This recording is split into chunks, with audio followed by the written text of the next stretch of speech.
أعوذ بالله من الشيطان الرجيم. بسم الله الرحمن الرحيم. الحمد لله رب العالمين الرحمن الرحيم مالك يوم الدين إياك نعبد وإياك نستعين اهدنا الصراط المستقيم صراط الذين أنعمت عليهم غير المغضوب عليهم ولا الضالين آمين. السلام علیکم ورحمۃ اللہ وبرکاتہ. کیسے ہیں میرے پیارے پیارے سے اہل القرآن؟ وعلیکم السلام. سب خیریت سے ہیں، اللہ کا شکر ہے. آپ کیسے ہیں میم؟ الحمدللہ. الحمدللہ. آپ لوگوں کو میری آواز کلیئر آ رہی ہے؟ جی میم جی آ رہی. آ رہی ہے میم. الحمدللہ الحمدللہ الحمدللہ علی کل حال. اللہ سبحانہ و تعالیٰ کا ہم پہ بڑا خاص انعام ہے، اور جب بھی اس بارے میں سوچتی ہوں تو روح کانپ جاتی ہے، رونگٹے کھڑے ہو جاتے ہیں، ہاتھ پاؤں کانپنے لگتے ہیں کہ ہم اس قابل ہی نہیں ہیں.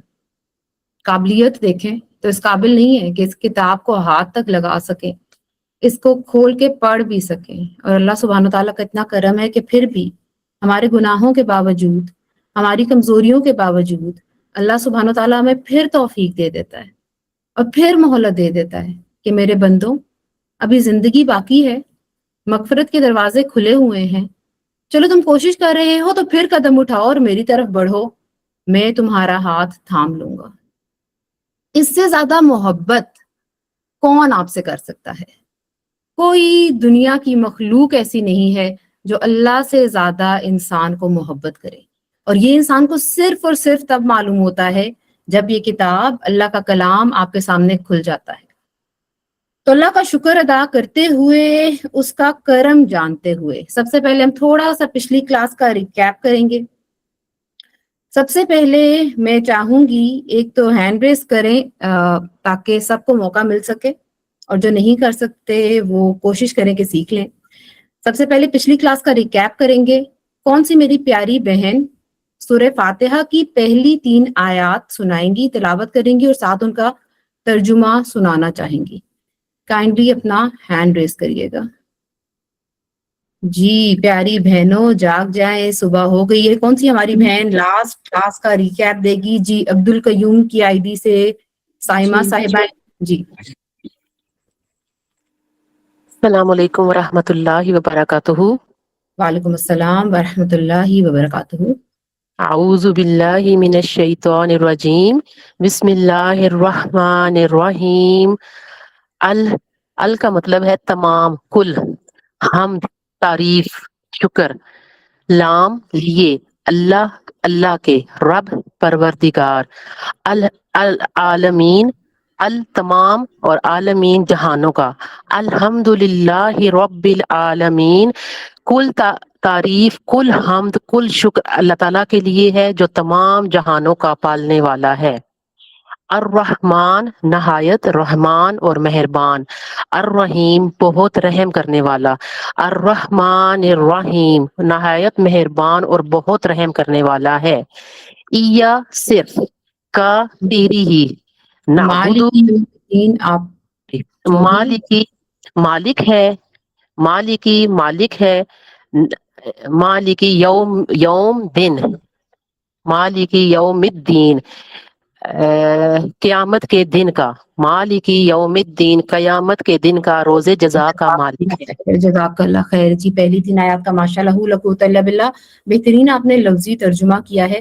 اب میں چاہوں گی کہ ہماری کوئی بھی بہن ہمیں رب کے معنی جو ہم نے پچھلی نشست میں پڑھے تھے کہ رب کے کیا معنی ہے. رب ایک بہت مختصر سا لفظ ہمیں لگتا ہے جس کے مادہ ہے را با با، تو اس کے کیا معنی ہم نے پڑھے تھے؟ کون بیان کرنا چاہے گا؟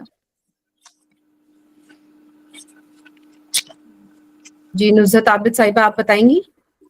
جی، رب کے جو روٹ ورڈ ہیں وہ ہیں را با با، اور یہ اللہ تعالیٰ کی تعریف کے لیے آتا ہے، جس کا مطلب ہے کہ کل کائنات کا بادشاہ اور پالنے والا، پرورش کرنے والا، تدبیر کرنے والا.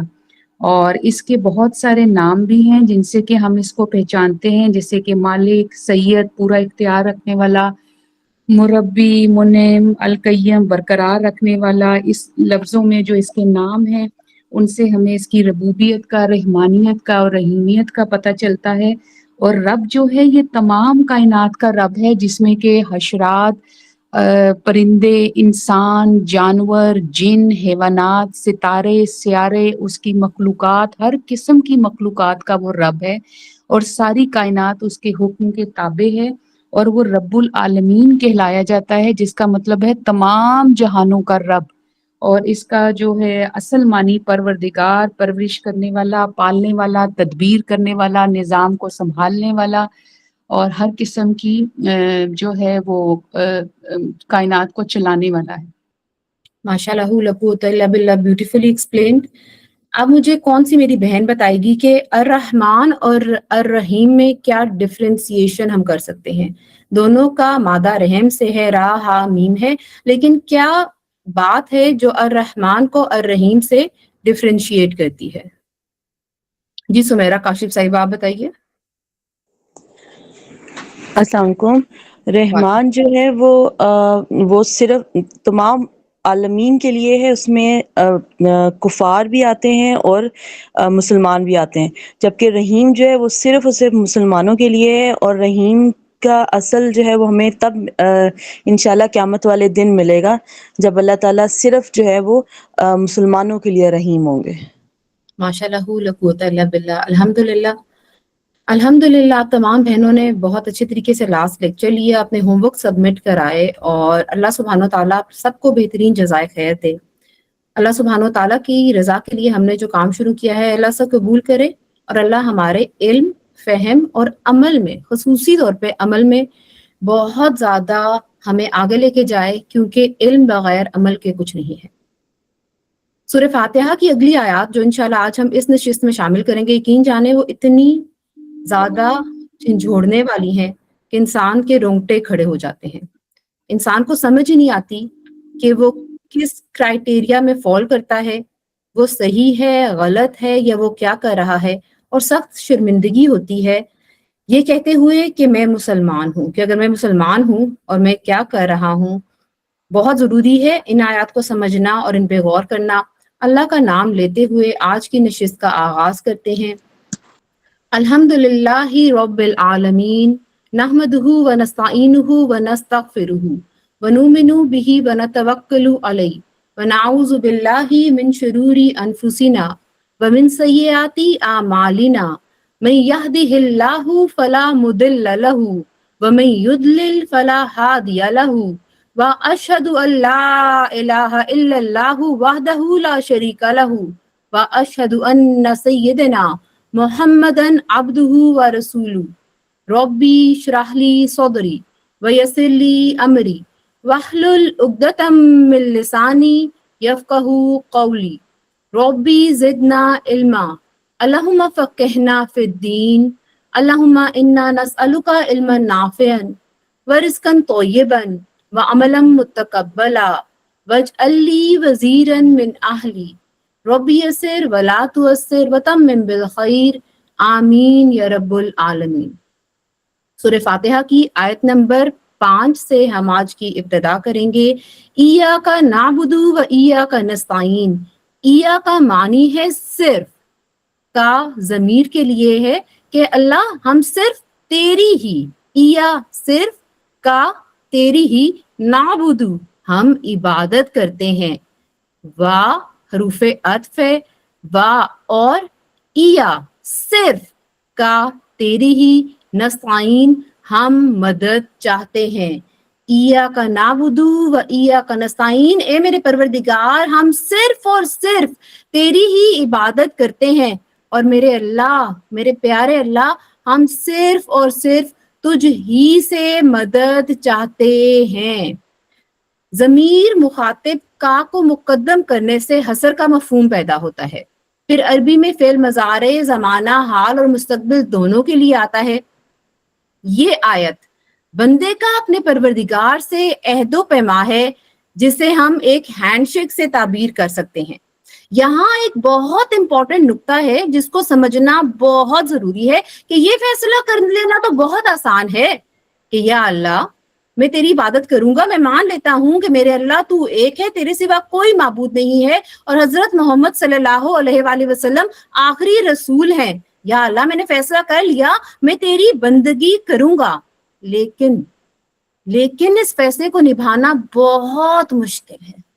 جب انسان کلمہ پڑھ لیتا ہے, یہ اقرار کر لیتا ہے کہ میرے اللہ تو خالق ہے, مالک ہے, تو میرا آقا ہے, میں تیرا غلام ہوں اور تیری تمام باتوں کو میں مانوں گا, میں تیرا غلام ہوں, میں تیری اطاعت کروں گا, میں تیری بندگی کروں گا, تو اس کے تقاضے پورے کرنا بہت بہت مشکل ہے جن کو ہم پس پشت ڈال دیتے ہیں, بھول جاتے ہیں اور یہ بھول جاتے ہیں کہ یہ شہادت گہے الفت میں قدم رکھنا ہے.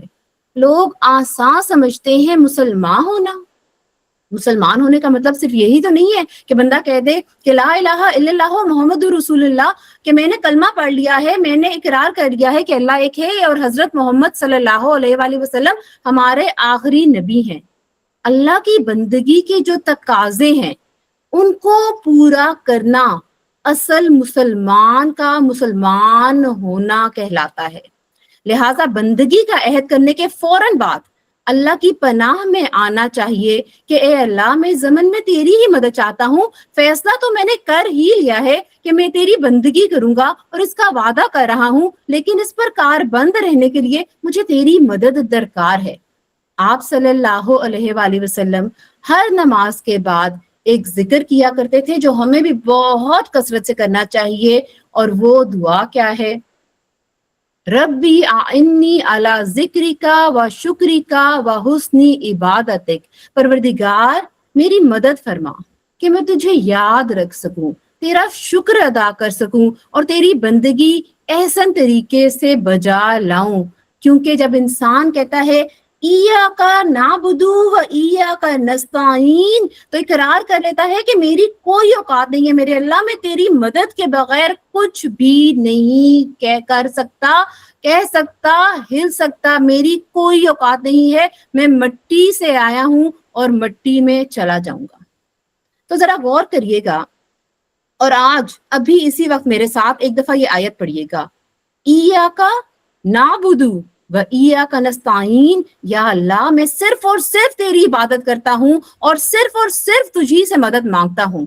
جب بھی آپ اس آیت کو پڑھیں نا تو آپ کے اوپر ایک خاص کیفیت طاری ہونی چاہیے, ایک کپ کپی طاری ہونی چاہیے کہ میں اقرار کیا کر رہا ہوں کہ اللہ میں تیرے سے بندگی کا وعدہ تو کر رہی ہوں, میں نے ارادہ تو کر لیا ہے کہ میں تیری بندی بن کے زندگی گزاروں گی, میں تیری جناب میں اس کا اقرار کر رہی ہوں, لیکن اللہ میں تیری مدد کی محتاج ہوں. تیری طرف سے توفیق ہوگی, تعاون ہوگا, نصرت ہوگی, تبھی میں یہ عہد و پیما پورا کر سکوں گی, ورنہ نہیں کر سکوں گی کیونکہ میری تو اوقات ہی نہیں ہے. ایاک نعبد و ایاک نستعین ایک آیت ہے لیکن اس میں 2 جملے ہیں. ایاک نعبد مکمل ایک جملہ ہے کہ میں صرف تیری عبادت کروں گی, جملہ فعلیہ انشائیہ, اور ایاک نستعین دوسرا جملہ ہے کہ یا اللہ میں صرف تیری عبادت کروں گی. وا جو ہے یہ بیچ میں حروف عطف ہے, حروف عطف کا واو ہے جس کا معنی ہے اور. ایاک نستعین میں صرف اور صرف تجھی سے مدد مانگوں گی, اس لیے کہ اللہ تعالیٰ کی ساری صفات اس کی ذات میں بیک وقت موجود ہے. اس لیے اس آیت سے پہلے والی آیات پہ اگر آپ غور کریں گے تو ان میں حروف عطف نہیں آیا, یہاں حروف عطف آ گیا ہے کہ اے اللہ ہم تیری ہی بندگی کرتے ہیں اور کرتے رہیں گے اور تجھی سے مدد مانگتے ہیں اور مانگتے رہیں گے. ہمارا سارا دار و مدار اور توکل تجھ ہی پر ہے, ہم تیری مدد ہی کے سہارے پر اتنی بڑی بات کہہ رہے ہیں میرے اللہ کہ ہم تیری بندگی کرتے رہیں گے اور تجھ سے مدد مانگتے رہیں گے. اب اس کے آگے کس راستے پہ جانا ہے, کیا کرنا ہے, میرے اللہ یہ تو ہمیں بتائے گا, یہ تو ہمیں سکھائے گا اور اس کی طرف تو ہمیں لے کے جائے گا. عبادت کا مفہوم عام طور پہ جو ہمارے ذہن میں ہے وہ بڑا ہی غلط ہے. ایک مسلم کلچر میں کلچرلی جو ہم عبادت کا تصور کرتے ہیں بہت مختلف ہے اس کے حقیقی معنوں سے. جب ہم کہتے ہیں ایاکا نعبدو, میرے پیارے اللہ صرف اور صرف کے لفظ پہ خصوصی توجہ کریے گا, صرف اونلی یو, اللہ تعالیٰ اٹس جسٹ یو جس کی میں عبادت کروں گی. تو عبادت کیا ہے؟ مسلمان عام طور پہ اس لفظ کو بولتے ہیں مگر بہت ہی کم لوگ اس کا صحیح مطلب جانتے ہیں. اللہ سبحانہ تعالیٰ اپنی کتاب میں سورہ زاریات کی آیت نمبر 56 میں فرماتا ہے وَمَا خَلَقْتُ الْجِنَّ وَالْإِنسَ إِلَّا لِيَعْبُدُونَ, اور میں نے جن اور انسانوں کو اس لیے پیدا کیا ہے کہ میری عبادت کریں. اس آیت سے معلوم ہوا کہ انسان کی پیدائش اور انسان کی زندگی کا مقصد اللہ سبحانہ و تعالیٰ کی عبادت کے سوا اور کچھ بھی نہیں ہے. اس آیت سے ہم اندازہ بھی کر سکتے ہیں کہ عبادت کا مطلب جاننا ہمارے لیے کس قدر ضروری ہے. اگر ہم اس کے صحیح معنوں سے ناواقف ہوں گے تو گویا ہم اس مقصد کو پورا ہی نہیں کر سکتے جس کے لیے اللہ سبحانہ و تعالیٰ نے ہمیں پیدا کیا ہے. اور اگر ایک انسان اپنے مقصد ہی کو پورا نہ کر پائے تو اس کی ساری زندگی ہی ناکامیاب ہو جائے گی. اس لیے بہت ضروری ہے کہ اس وقت آپ پورے غور کے ساتھ ہر چیز کو چھوڑ دیں اور عبادت کے مطلب کو صحیح طریقے سے سنیے, سمجھیے اور اس کو اپنے دل میں جگہ دیں, کیونکہ اسی پر آپ کی زندگی کے کامیاب یا ناکام ہونے کا دار و مدار ہے. عبادت کا لفظ عبد سے نکلا ہے. عبد کے معنی بندے اور غلام کے ہیں, اس لیے عبادت کے معنی بندگی اور غلامی کے ہوئے. ایک بات ذہن نشین کر دیجئے کہ تمام دنیا کا, تمام عالمین کا خالق, مالک, رازق اللہ سبحانہ و تعالیٰ کی ذات ہے, اور اللہ کے علاوہ اس دنیا میں جتنی چیزیں موجود ہیں وہ اس کی مخلوق ہیں. تو اللہ سبحانہ و تعالیٰ کیا ہے؟ ہم سب کا, تمام مخلوقات کا آقا. اس کی اطاعت, اس کی بندگی, اس کی غلامی کو کہتے ہیں عبادت. جو شخص بھی کسی کا بندہ ہو, کوئی بھی شخص اگر ہم دیکھیں وہ کسی کا بندہ ہو, اگر وہ اس کی خدمت میں بندہ برکن رہے اور اس کے ساتھ اس طرح پیش آئے جس طرح آقا کے ساتھ پیش آنا چاہیے, تو یہ بندگی اور عبادت نہیں ہوگی. اس کے برعکس جو شخص کسی کا بندہ ہو اور آقا سے تنخواہ بھی پوری وصول کرتا ہو مگر آقا کے حقوق میں بندوں کا سا کام نہ کرے, تو ایسے نافرمانی اور سرکش کی کرنے والے کو صحیح الفاظ میں نمک حرام کہیں گے. ذرا غور کیجئے گا کہ آقا کے مقابلے میں بندوں کا سا طریقہ اختیار کرنے کی وجہ کیا ہے؟ بندے کا پہلا کام یہ ہے کہ آقا ہی کو آقا سمجھے, اور یہی وہ سٹیٹمنٹ ہے, یہی وہ جگہ ہے جہاں پہ ہم میں سے بہت سارے لوگ مسٹیک کرتے ہیں. ہم کہہ تو دیتے ہیں کہ اللہ ایک ہے, ہم اسی کی عبادت کرتے ہیں, لیکن ہم اس کی گہرائی میں نہیں جاتے کہ اللہ میرا آقا ہے, وہ میرا آقا ہے, میں اس کی غلام ہوں. تو سب سے پہلا کام کیا ہے کرنے والا؟ کہ میں آقا ہی کو آقا سمجھوں. اور یہ کیا سمجھیں ہم سب کہ آقا ہی کو آقا ہم سمجھیں اور یہ خیال کریں کہ جو میرا مالک ہے, جو مجھے رزق دیتا ہے, جو میری حفاظت و نگہبانی کرتا ہے, اس کی وفاداری مجھ پہ فرض ہے. میں کوئی احسان نہیں کر رہا اس کی وفاداری کر کے, میں اس کے احکام مان کے کوئی ایکسٹراڈنری کام نہیں کر رہا, بلکہ اس کی وفاداری کرنا مجھ پہ فرض ہے.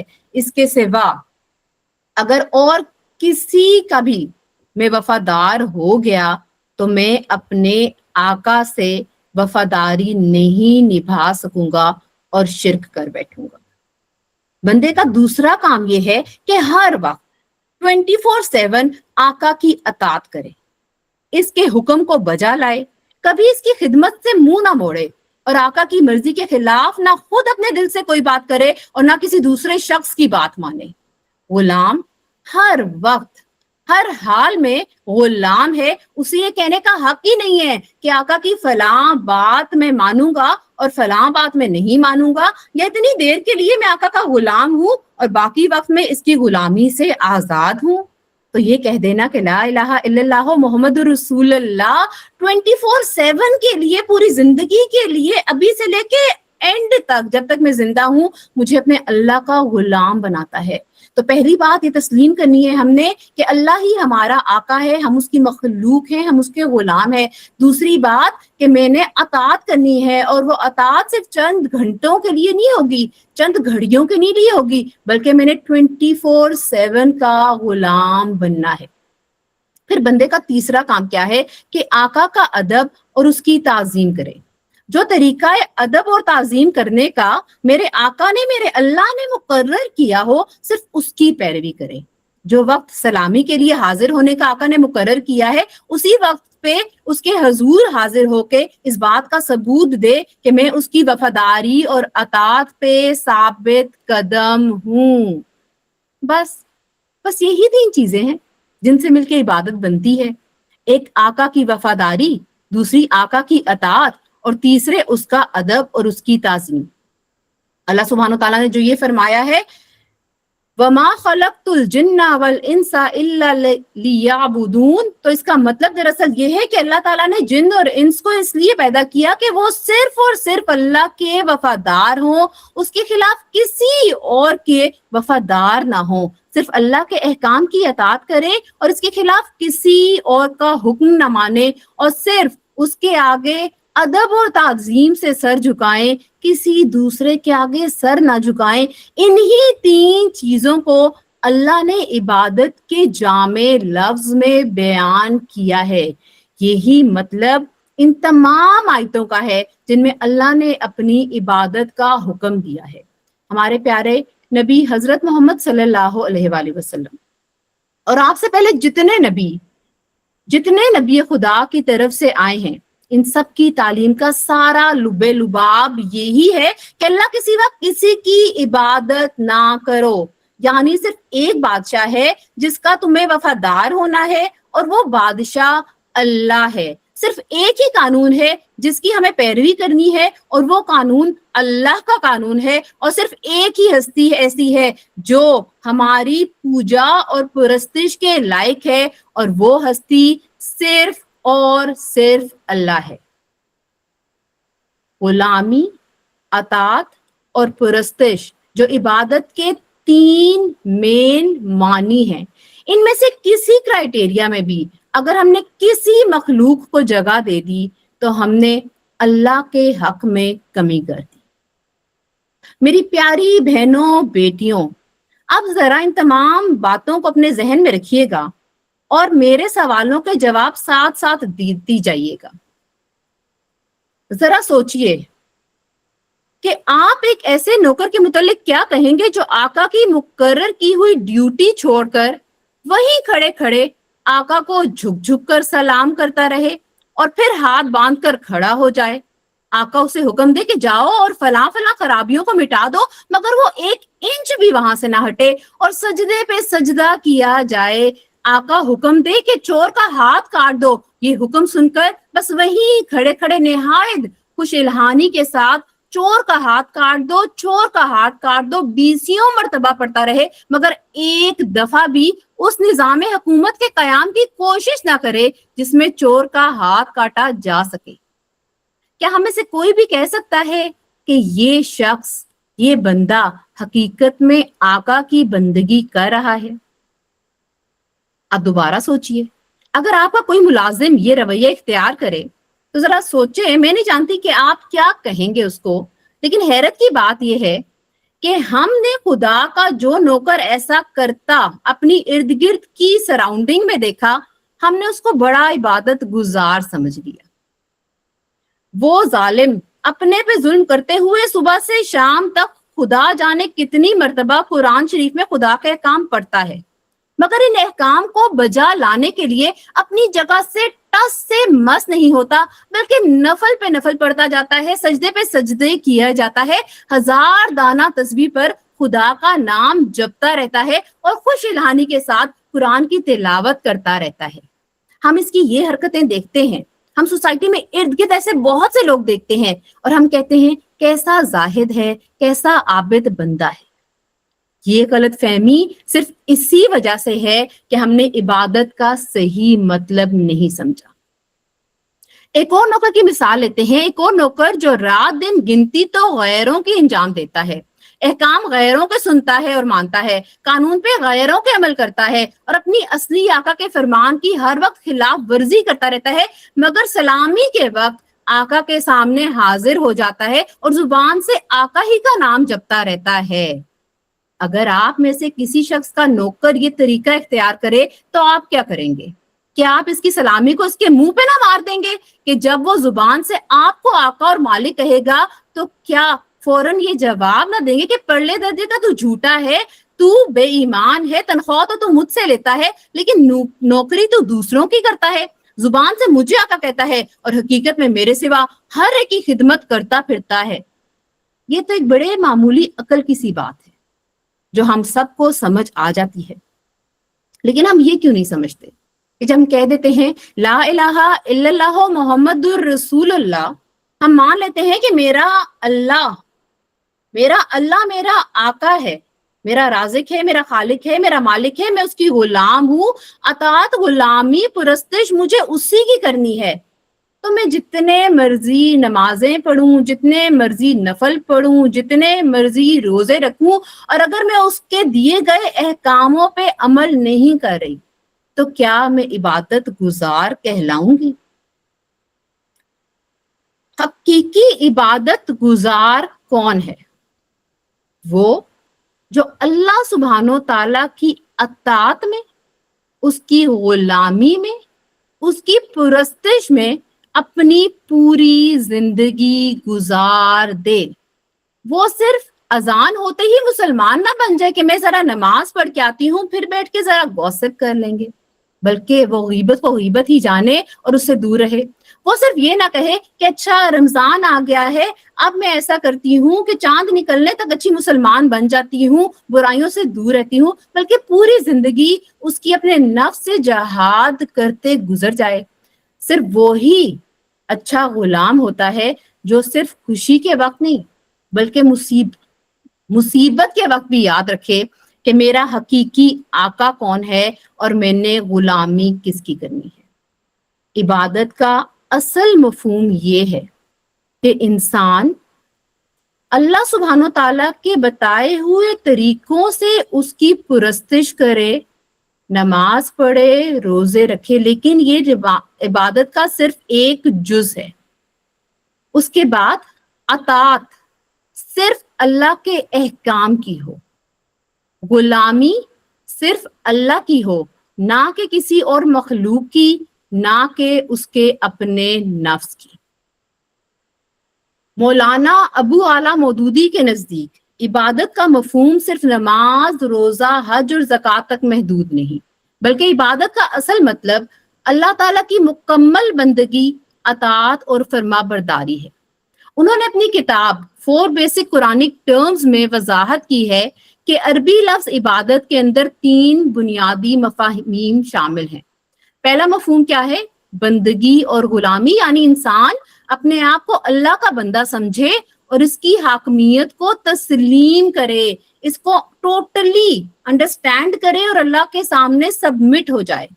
دوسرا مطلب ہے اطاعت اور فرما برداری, اللہ کے احکام کو زندگی کے ہر شعبے میں ماننا, خواہ وہ عبادت ہو, معاملات ہو یا معاشرتی امور ہو, گھر ہو یا باہر ہو, اللہ کی اطاعت اور فرما برداری کرنا حقیقی عبادت ہے. تیسرا پرستش اور تعظیم, اللہ کی محبت, اللہ سے اتنی محبت کرنا کہ خشوع, عاجزی اور عقیدت کے ساتھ اس کی عبادت کرنا. صرف سجدوں پہ سجدے نہ کرنا بلکہ اپنے دل میں اپنے اللہ کے لیے اتنی محبت محسوس کرنا کہ اس کی محبت کی وجہ سے اس کی عبادت کرنا. مولانا مودودی رحمت اللہ کے مطابق عبادت صرف چند مخصوص مذہبی اعمال کا نام نہیں بلکہ پوری زندگی کو اللہ کی اطاعت کے مطابق گزارنا عبادت ہے۔ لہٰذا ان کے نزدیک اگر کوئی شخص کاروبار، تعلیم، معاشرت یا حکومت کے معاملات میں بھی اللہ کے احکام کی پیروی کرتا ہے تو یہ بھی عبادت میں شامل ہے، بشرطے کہ اس کا مقصد صرف اور صرف اللہ کی رضا ہو۔ مولانا تقی عثمان صاحب اپنی کتاب دروس قرآن میں بیان کرتے ہیں، عبادت کے اصل معنی انتہائی عاجزی اور محبت کے ساتھ اللہ کی بندگی اختیار کرنا ہے۔ ان کے نزدیک عبادت کے دو اہم پہلو ہیں، اللہ کی پرستش یعنی اللہ کی ورشپ کرنا جس میں نماز، روزہ، تلاوت قرآن، ذکر اور دعا وغیرہ سب شامل ہے، اور دوسرا بہت امپورٹنٹ پہلو عبادت کا ان کے نزدیک ہے اطاعت کا، جس کو اوبیڈینس کہتے ہیں۔ زندگی کے ہر شعبے میں اللہ کے احکام کی پیروی کرنا، معاملات، تجارت، اخلاق، معاشرت اور خاندانی زندگی کو شریعت کے مطابق چلانا حقیقی عبادت ہے۔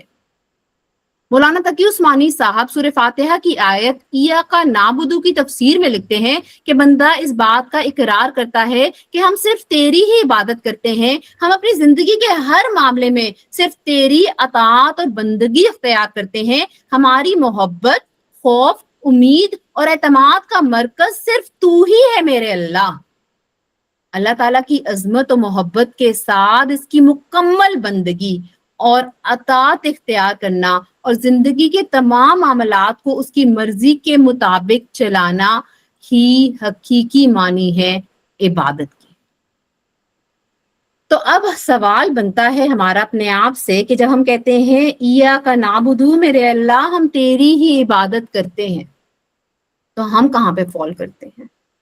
کیا ہم نے ظاہری امور کو ہی عبادت سمجھ لیا اور انہی کو کر کے ہم کنٹینٹڈ ہو جاتے ہیں، بڑے مطمئن ہو جاتے ہیں کہ نماز پڑھ لی ہے، روزے رکھ لیے ہیں، ہاں نفلی روزے بھی رکھ لیے ہیں، میں نے فلانے نفل بھی پڑھ لیے ہیں، ذکر اذکار بھی کرتی ہوں، لیکن زندگی میں اللہ کی اوبیڈینس نہیں ہے۔ جب پردے کے احکام آتے ہیں تو دل پہ بھاری گزرتے ہیں، منہ چھپا لیتی ہوں کہ ابھی ذرا عمر تھوڑی سی اور ہو جائے تو پھر پردہ کر لوں گی۔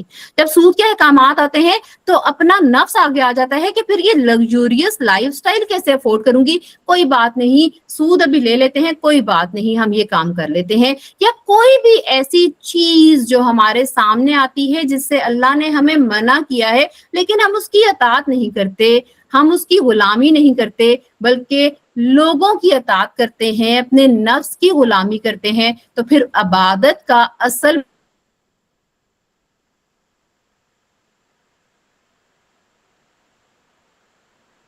ورشپ بھی کرتا ہے اور اللہ کا ہی صرف اوبیڈینٹ ہوتا ہے۔ اس کے لیے لوگ کہیں گے یہ سٹیٹمنٹ بالکل میٹر نہیں کرتی، اس کے لیے میٹر کیا کرتا ہے کہ میرا اللہ کیا کہے گا۔ اس کے لیے یہ میٹر کرتا ہے کہ میں اپنے اللہ کے سامنے جب جاؤں گی تو میرے اللہ مجھے دیکھ کے کیا کرے گا، وہ مجھے دیکھ کے خوش ہوگا کہ میں نے اپنی زندگی اس کی اطاعت میں گزاری، یا پھر وہ میری نماز، روزے، نفل میرے منہ پہ مار دے گا کہ یہ تو تم لوگوں کو دکھانے کے لیے کرتے تھے، زاہد عابد بنتے تھے، لیکن تمہارے پریکٹیکل اپلیکیشن میں تو تم کچھ بھی ایسا کام نہیں کرتے تھے، تم میرے اوبیڈینٹ نہیں تھے، رہے تو تم مخلوق کے ہی اوبیڈینٹ تھے۔ تو عبادت میں ضرور اب ہم نے دھیان رکھنا ہے کہ ہماری عبادت کس کے لیے ہے۔ جب ہم کہتے ہیں ایاک نعبد، یا صرف کا تیری ہی، میرے اللہ صرف تیری ہی، نعبد ہم عبادت کریں گے، میں صرف اور صرف میرے اللہ تیری عبادت کروں گی، تو میں کہہ رہی ہوں میرے اللہ میں صرف تیری غلامی کروں گی، تیری اطاعت کروں گی، تیری پرستش کروں گی، میرے گھر میں باہر ہر جگہ میں وہ احکام فالو کروں گی جو تجھے پلیز کریں، میں اللہ پلیزر بننے کی کوشش کروں گی، پیپل پلیزر سے نکل جاؤں گی، اور پھر حقیقی عبادت کا مفہوم ہمیں سمجھ آئے گا۔ اور جیسا کہ بہت سے علماء کرام کہتے ہیں کہ اسلام جو ہے وہ مذہب نہیں ہے، اسلام دین ہے، اسلام از دا وے آف لائف۔ ہم زندگی کیسے گزارتے ہیں. ہم صبح اٹھتے ہیں، اپنے اپنے گھروں میں ہم سب اٹھے ہیں، ہم نے اٹھتے ہی کیا اللہ کا شکر ادا کیا کہ الحمدللہ اللہ تو نے مجھے زندگی دی، ایک اور دن دیا کہ میں تجھے یاد کروں، تجھے راضی کرنے کی کوشش کروں. پھر اپنے ارد گرد پہ نظر دوڑائی تو ہم نے کیا اللہ کا شکر ادا کیا کہ الحمدللہ اللہ تو نے مجھے کتنی نعمتیں دی ہیں. کیا ہمارا پہلے آنکھ کھلتے ہی یاد کس کی تھی؟ اللہ کی، یا دنیاوی کسی چیز کی، یا فکر کی، یا کسی ذات کی جو ہمارے سر پہ سوار ہوئی ہوئی تھی؟ پہلی تھاٹ جو آپ کے ذہن میں آئی تھی نا، وہ آپ کو بتا دے گی کہ آپ کس لیول آف عبادت پہ کھڑے ہیں. اس کے بعد آیت کا اگلا حصہ ہے ایاک نعبد و ایاک نستعین، با ہے حروف عطف، اور ایا صرف کا تیری ہی، نستعین ہم مدد چاہتے ہیں. اس میں بھی ہم لوگ بڑی ڈنڈی مارتے ہیں.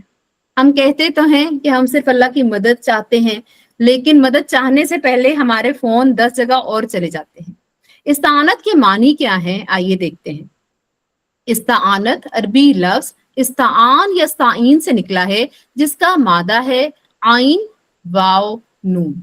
اس کے معنی ہے مدد طلب کرنا، سہارا مانگنا، اور کسی کام کے انجام دہی کے لیے معاونت حاصل کرنا. سورہ فاتحہ میں اللہ تعالیٰ فرماتے ہیں ایاک نستعین، اور ہم تجھی سے مدد مانگتے ہیں.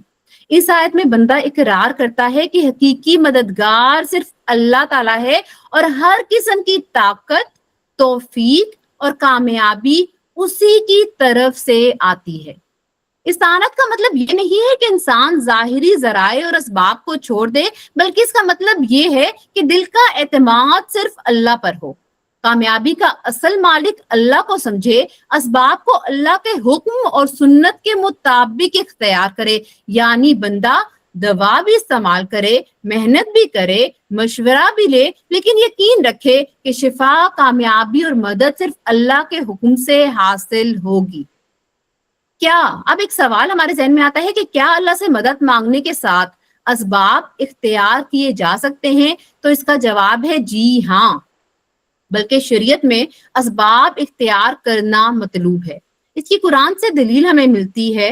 اللہ سبحانہ تعالیٰ قرآن میں سورہ انفال میں فرماتے ہیں وَأَعِدُّوا لَهُم مَّا اسْتَطَعْتُم مِّن قُوَّةٍ، اور ان کے مقابلے کے لیے جہاں تک ہو سکے قوت تیار رکھو. یہ اسباب اختیار کرنے کا حکم ہے. نبی کریم صلی اللہ علیہ وآلہ وسلم کی سیرت سے ہجرت کے وقت رسول اللہ صلی اللہ علیہ وآلہ وسلم نے کیسے اسباب اختیار کیے، آئیے اس کو سیرت سے بھی دیکھتے ہیں. ہجرت کے وقت رسول اللہ صلی اللہ علیہ وآلہ وسلم نے راستہ منتخب کیا، غار ثور میں قیام فرمایا، رہنما مقرر کیے، دیگر حفاظتی تدابیر اختیار کی، جنگوں میں ہتھیار اور حکمت عملی استعمال فرمائی، بیماری میں علاج کروایا، حالانکہ آپ کا توکل سب سے بڑھ کر تھا. توکل اور اسباب کا تعلق آپ کی اس حدیث سے بھی ہم دیکھ سکتے ہیں، جس میں رسول پاک صلی اللہ علیہ وآلہ وسلم نے فرمایا کہ اپنی اونٹنی کو باندھو اور پھر اللہ پر توکل کرو. یعنی پہلے جائز اسباب اختیار کرو، پھر نتیجہ اللہ کے سپرد کر دو. تو استعانت کی دو قسمیں ہیں. استعانت باللہ، ایسی مدد جو حقیقتاً صرف اللہ ہی دے سکتا ہے، جیسے ہدایت، مغفرت، رزق، اولاد، شفا، مشکلات کا حقیقی حل. تو اگر ہم ان سارے پرسپیکٹیو میں اللہ کے علاوہ کسی بھی اور سے مدد مانگتے ہیں تو ہم شرک اکبر کرتے ہیں. اگر ہم کسی بابا جی کے پاس جا کے یا کسی قبر پہ جا کے یا کسی مزار پہ جا کے رزق کا سوال کرتے ہیں تو ہم شرک اکبر کرتے ہیں. اگر ہم کسی کے پاس جا کے، کسی مزار پہ جا کے یا کسی اور کا نام لے کے اولاد کا سوال کرتے ہیں تو ہم شرک اکبر کرتے ہیں. اگر ہم اللہ کے علاوہ یہ سمجھتے ہیں کہ کوئی ہمیں صحت دے سکتا ہے، زندگی دے سکتا ہے، ہماری بیماری کو دور کر سکتا ہے تو ہم شرک اکبر کرتے ہیں. اگر ہم کسی بھی مشکل میں گرفتار ہیں اور اس مشکل میں جاتے ہی ہمیں سب سے پہلا خیال اللہ کے علاوہ کسی اور ذات کا آتا ہے تو ہم شرک اکبر کرتے ہیں، کیونکہ ہم استعانت باللہ میں اللہ کے علاوہ کسی کو شریک کر رہے ہیں، اللہ کے علاوہ کسی اور سے مدد مانگ رہے ہیں۔ استعانت کی دوسری قسم ہے استعانت بالاسباب، اللہ کے پیدا کردہ ذرائع اور وسائل سے مدد لینا، یعنی ڈاکٹر سے علاج کرانا، استاد سے تعلیم لینا، دوست سے کوئی تعاون مانگنا، کسی کو کہہ دینا بیٹا ایک گلاس پانی دے دو، کسی کام کے لیے اللہ کی مخلوق سے مدد لینا، یہ جائز ہے بشرطے کہ اس میں ایک شرط ہے، یہ جائز ہے لیکن شرط یہ ہے کہ یہ ہمارا عقیدہ ہو کہ اثر مؤثر مدد کرنے والا صرف اللہ تعالیٰ ہے، یہ اسباب صرف ذریعہ ہیں جو اللہ نے ہماری مدد کے لیے دنیا میں ہمیں دیے ہیں۔ یعنی دل میں اس عقیدے کا مضبوط ہونا کہ اصل مددگار صرف اللہ سبحانہ و تعالیٰ ہے، یہ جو اسباب ہیں یہ میں اختیار اس لیے کر رہا ہوں کیونکہ اللہ نے یہ میری مدد کے لیے دیے ہیں، لیکن مدد میری صرف کون کر سکتا ہے؟ اللہ۔ اس عقیدے پہ جمے رہنا۔ استعانت کا مطلب اللہ تعالیٰ سے مدد طلب کرنا ہے۔ اسلام انسان کو اسباب چھوڑنے کا حکم نہیں دیتا۔ میری پیاری بہنیں، بیٹیاں، مائیں، اس کو لکھیے، کیونکہ میں نے بہت سے اپنے ارد گرد ایسے لوگ دیکھے ہیں جو توکل کے نام پہ بیوقوفی والے کام کر رہے ہوتے ہیں۔ اللہ سبحانہ و تعالیٰ ہی ہے جو ہمارے ساتھ ہر معاملہ کرتا ہے، اللہ ہی ہے جو ہماری ہر معاملے میں مدد کرتا ہے، لیکن اللہ ہی نے آپ صلی اللہ علیہ وسلم کی سیرت کے ذریعے اور مختلف اقوال کے ذریعے قرآن کے تھرو ہمیں بتایا ہے کہ اسباب تو ہمیں اختیار کرنے پڑیں گے۔ اسلام انسان کو اسباب چھوڑنے کا حکم نہیں دیتا بلکہ جائز اسباب اختیار کرنے کا حکم دیتا ہے۔ اسباب اختیار کرتے ہوئے صحیح عقیدہ ہونا بہت ضروری ہے، اور صحیح عقیدہ یہ ہے کہ اسباب اختیار کرنا سنت ہے اور ان اسباب پر نہیں بلکہ اللہ تعالیٰ پر بھروسہ کرنا توکل ہے۔ اسی لیے ایاک نستعین کا مفہوم یہ ہے کہ ہم ہر کام میں اسباب اختیار کرتے ہوئے بھی حقیقی مدد اور توفیق صرف اللہ تعالیٰ ہی سے طلب کرتے ہیں۔ جیسے آپ بیٹھے ہوئے ہیں، آن لائن ہم یہ کلاس لے رہے ہیں گوگل میٹ پہ، تو ہم نے اسباب تو اختیار کیے ہیں، ہم نے نیٹ پیکج لیا، ہم نے انسٹال کیا، پھر ہم کنیکٹ ہوئے، ہم نے لنک کو فالو کیا، یہ وہ اسباب ہیں جو اللہ تعالیٰ نے ہمیں ایک دوسرے سے کنیکٹ کرنے کے لیے دیے۔ لیکن اس کلاس کو اصل میں کنیکٹ کرنا، بیچ میں انٹرفیرنس آئی، میں اللہ کا نام لینے لگی کہ اللہ تعالیٰ اس کو پائے تکمیل تک پہنچا دینا، میرا پورا توکل یہ تھا کہ اگر کمپلیٹ کرائے گا تو اللہ ہی کرائے گا۔ یہ اصل عقیدہ ہے کہ اسباب تو ہم نے اختیار کرنے ہیں، لیکن ہمارا پورا یقین ہونا چاہیے کہ مدد صرف اللہ ہی کی شامل حال ہوگی، تب ہی ہم حقیقی منزل تک پہنچ سکیں گے۔ تو یہ آیت ایاک نعبد و ایاک نستعین، میں صرف اور صرف تیری ہی عبادت کرتی ہوں اور صرف تجھی سے مدد مانگتی ہوں، یہ ایک بہت بہت امپورٹنٹ آیت ہے۔ اور اگر اسی کو ذہن میں رکھ کے ہم اپنی زندگی کے معاملات کرنا شروع کر دیں، اپنی سیلف کریکشن کرنا شروع کر دیں، تو ہم عقیدے کی بیسکس جو ہماری خراب ہوئی ہے اس تک پہنچ جائیں گے انشاءاللہ تعالی۔ غیر اللہ سے مدد مانگنے کی ممنوع صورتیں آئیے دیکھتے ہیں۔ وہ مخصوص استعانت اور امداد جو اللہ تعالیٰ کے ساتھ ہے اور غیر اللہ کے لیے شرک ہے، اس کی دو قسمیں ہیں۔ ایک تو یہ کہ اللہ تعالیٰ کے سوا کسی فرشتے یا پیغمبر یا ولی یا کسی اور انسان کو اللہ تعالیٰ کی طرح قادر مطلق اور مختار مطلق سمجھ کر اسی سے اپنی حاجت مانگے، تو یہ ایسا کھلا ہوا کفر ہے کہ اس کی بہت بڑی سزا ہے اور یہ شرک اکبر ہے۔ میں کسی فرشتے، کسی پیغمبر، کسی ولی، کسی انسان کو اگر اللہ تعالیٰ کی طرح قادر مطلق اور مختار مطلق سمجھتی ہوں تو میں شرک اکبر کر رہی ہوں۔ دوسری قسم وہ ہے جس کو کفار اختیار کرتے ہیں اور قرآن اور اسلام اس کو باطل اور شرک قرار دیتا ہے۔ ایاک نستعین میں یہی مراد ہے کہ ایسی استعانت اور امداد ہم اللہ کے سوا کسی سے نہیں چاہتے، وہ یہ ہے کہ اللہ کی کسی مخلوق، فرشتے یا پیغمبر یا ولی یا کسی دیوتا کے متعلق یہ عقیدہ رکھنا کہ اگرچہ قادر مطلق اللہ تعالیٰ ہی ہے اور کامل اختیارات اسی کے ہیں، لیکن اس نے اپنی قدرت اور اختیار کا کچھ حصہ فلاں شخص کو سونپ دیا ہے اور اس دائرے میں وہ خود مختار ہے۔ یہی وہ استعانت ہے جو مومن اور کافر میں فرق اور اسلام اور کفر میں امتیاز کرتی ہے۔ عقیدہ صحیح کیا ہے کہ اللہ سبحانہ و تعالی قادر مطلق ہے اور مختار مطلق ہے۔ تمام اختیار اللہ کا ہے، اس نے اپنے اختیارات میں سے 1.00005% کا بھی حصہ کسی فرشتے، کسی ولی، کسی دنیا کی مخلوق کو نہیں دیا ہے۔ اگر ہم یہ عقیدہ رکھتے ہوئے کہ اللہ سبحانہ و تعالیٰ کا فلاں شخص بہت نیک تھا اور اللہ تعالیٰ نے اپنے اختیارات میں سے تھوڑا سا اختیار اس کو دیا ہے کہ وہ کسی طرح کے کوئی فیصلے کر رہا ہے، تو یقین جانیں اور بہت بڑا کر کے لکھیں کہ ہم شرک اکبر میں انوالو ہو جاتے ہیں۔ اب ایک حدیث ہے جو آپ کے سامنے رکھوں گی، اور یہ حدیث پڑھ کے کل پوری شام میں بڑی اداس رہی اور بڑی پریشان رہی اور سیلف انالیسس میں مبتلا رہی کہ میں کہاں سٹینڈ کرتی ہوں۔ حدیث کے الفاظ ہیں، رسول اللہ صلی اللہ علیہ وآلہ وسلم نے فرمایا، جس نے اللہ کے لیے محبت کی، اللہ ہی کے لیے بغض رکھا، اللہ ہی کے لیے دیا اور اللہ ہی کے لیے روکا، اس نے اپنا ایمان مکمل کیا۔ یعنی ایمان کی سب سے مضبوط کڑی اللہ کے لیے محبت اور اللہ کے لیے نفرت ہے۔ ہم لوگ نماز پڑھتے ہیں دن میں 5 دفعہ، بے تحاشا نوافل بھی پڑھتے ہیں، اور ہر نماز میں سورہ فاتحہ پڑھنا واجب ہے۔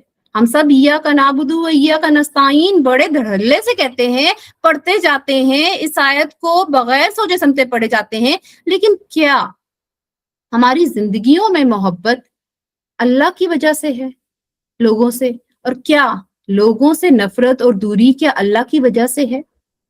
یہ سوال وہ تھا جس نے مجھے جھنجھوڑ کے رکھ دیا اور جس نے مجھے اپنے اوپر نظر ڈالنے کا موقع دیا کہ کیا میری زندگی میں جتنے معاملات ہیں، کیا وہ اللہ کی محبت کے لیے میں کر رہی ہوں یا اس میں دنیا پرستی شامل ہے؟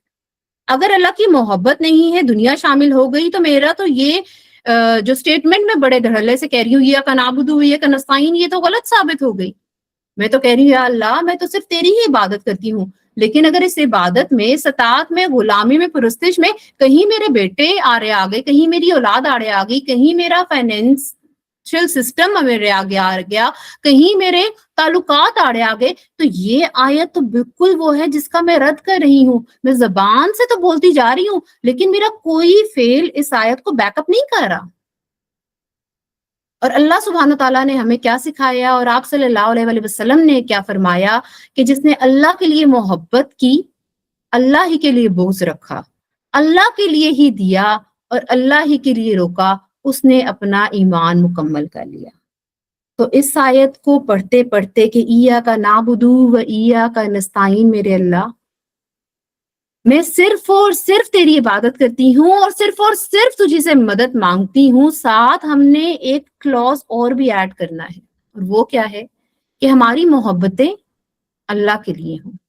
اگر ہم کسی سے دوری اختیار کریں تو وہ اللہ کے لیے کریں، اس میں ہمارا اپنا کوئی کسی قسم کا ایسپیکٹ دنیاوی شامل نہ ہو، اور جب تک ہم یہ نہیں کریں گے ہمارا ایمان مکمل ہی نہیں ہو سکے گا۔ محرم الحرام اسلامی تاریخ کا ایک عظیم سبق آموز اور بڑا بابرکت مہینہ ہے، جس میں ہمیں قربانی، صبر، حق پر ثابت قدمی، اللہ کی رضا کے لیے ہر چیز کو قربان کر دینے کا درس ملتا ہے۔ یہ مہینہ شروع ہو چکا ہے، اور کل ہی جب میں یہ آیت پڑھ رہی تھی تو کربلا کا واقعہ میرے ذہن میں گونج گونج کے کہہ رہا تھا کہ اسی مہینے میں نواسۂ رسول صلی اللہ علیہ وآلہ وسلم حضرت حسین بن علی رضی اللہ تعالیٰ عنہما نے حق و باطل کے مارکے میں وہ عظیم مثال قائم کی جو قیامت تک اہل ایمان کے لیے مشعل راہ رہے گی۔ حضرت حسین رضی اللہ تعالیٰ عنہ نے ظلم و باطل کے سامنے سر جھکانے کے بجائے حق اور عدل کا پرچم بلند رکھا. انہوں نے اپنے اہل خانہ اور جانثاروں کے ساتھ اس اصولی موقف پر ڈٹ کر ثابت کیا کہ سچا مومن وہی ہے جو اللہ کے دین پر کسی حال میں بھی سمجھوتا نہ کرے، چاہے اس کے لیے جان دینی پڑے، مال جائے اور خاندان کی قربانی ہی کیوں نہ دینی پڑے. یہ قربانی جو حضرت حسین رضی اللہ تعالیٰ عنہ نے دی ہے،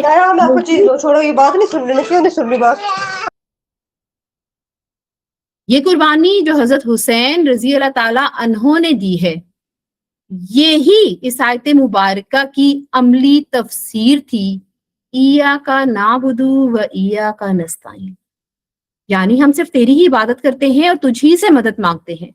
حضرت حسین رضی اللہ تعالیٰ عنہ کی سیرت ہمیں یہ سبق دیتی ہے کہ عبادت صرف نماز، روزے اور ظاہری اعمال کا نام نہیں، بلکہ اصل عبادت یہ ہے کہ انسان اپنی پوری زندگی اللہ کے حکم کے تابع کر دے اور ہر حال میں اسی کی رضا کو مقدم رکھے. آپ رضی اللہ تعالیٰ عنہ نے اپنے عمل سے یہ بات واضح کر دی کہ جب حق اور باطل سامنے آ جائیں تو مومن کا راستہ صبر، استقامت اور اللہ پر کامل بھروسہ ہوتا ہے. محرم الحرام ہمیں یہ یاد دلاتا ہے کہ دین اسلام قربانیوں سے زندہ ہے، اور حضرت حسین رضی اللہ تعالیٰ عنہ کی یہ عظیم قربانی امت مسلمہ کے لیے ایک ایسا روشن چراغ ہے جو ہمیشہ حق کو صداقت کا راستہ دکھاتا رہے گا.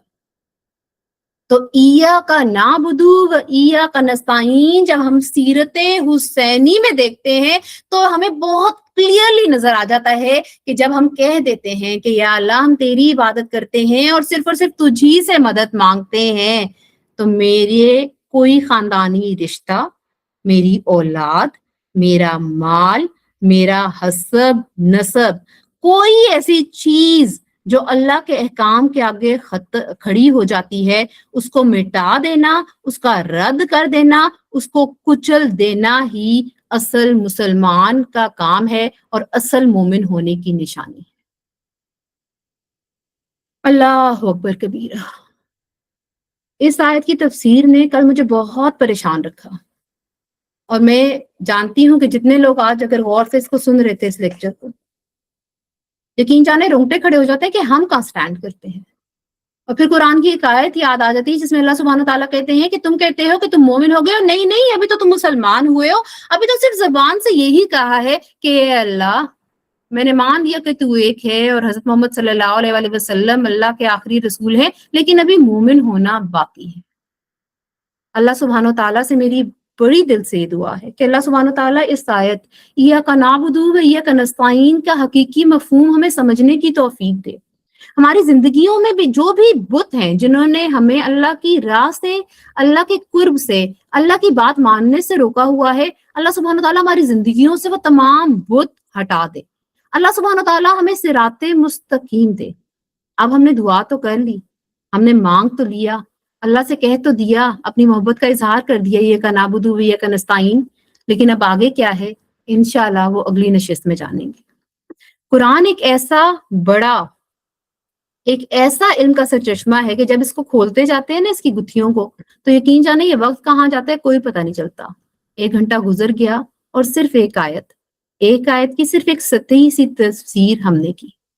لیکن میری امید ہے اور میری اللہ سے آج بڑی دعا تھی کہ اللہ تعالیٰ اس بات کو، اس حقیقی علم کو، ان حقیقی چیزوں کو ہمارے دل میں جگہ دیتے تاکہ ہم حقیقی عبادت کر سکیں اور ہر قسم کے شرک سے پاک ہو سکیں. آپ سب لوگوں سے میری گزارش ہے کہ ایاک نعبد و ایاک نستعین آپ جتنی دفعہ نماز میں پڑھیں گے یا نیکسٹ کلاس تک جب تک پڑھتے رہیں گے، اپنے اندر کے بتوں کو ذرا لکھیے گا کہ کیا چیزیں ہیں جہاں پہ میں لیگ کرتی ہوں، میری عبادت میں کیا چیزیں ہیں اور کیا چیزیں ہیں جو نہیں ہیں. جو چیزیں نہیں ہیں اللہ سے مدد مانگتے ہوئے ہم نے ان چیزوں کو اپنی زندگیوں میں شامل کرنا ہے، تبھی ہم حقیقی مسلمان بن سکیں گے. اللہ سبحانہ تعالیٰ ہماری اس کوشش کو قبول کرے. اللہ سبحانہ تعالیٰ ہمیں ایاک نعبد و ایاک نستعین کے حقیقی مفہوم کو جاننے کی اور اس پہ عمل کرنے کی توفیق دے. اللہ سبحانہ تعالیٰ ہمیں اللہ نے جیسے حق اور باطل علیحدہ علیحدہ کر کے دکھا دیا ہے، اللہ سبحانہ و تعالیٰ حق کو ہماری زندگیوں میں شامل کر دے اور باطل کو ہماری زندگیوں سے نکال دے، اور اللہ سبحانہ و تعالیٰ ہم سے، ہماری اولادوں سے اور ہمارے آنے والی نسلوں سے دین کا بہترین کام لے لے۔ آپ سب اپنا بہت خیال رکھیے گا، دعاؤں میں یاد رکھیے گا، اس آیت کو بار بار پڑھیے گا اور اپنے دل کو ٹٹولتے جائیے گا۔ اللہ سبحانہ و تعالیٰ ہماری خطاؤں کو، گناہوں کو معاف کرے۔ اللہ سبحانہ و تعالیٰ ہمیں دین کا حقیقی علم دے اور پھر عمل کرنے کی توفیق دے۔ اللہ سبحانہ و تعالیٰ ہم سب سے راضی ہو جائے۔ سبحانک اللہم و بحمدک، اشہد ان لا الہ الا انت، استغفرک و اتوب الیک۔ السلام علیکم ورحمۃ اللہ وبرکاتہ۔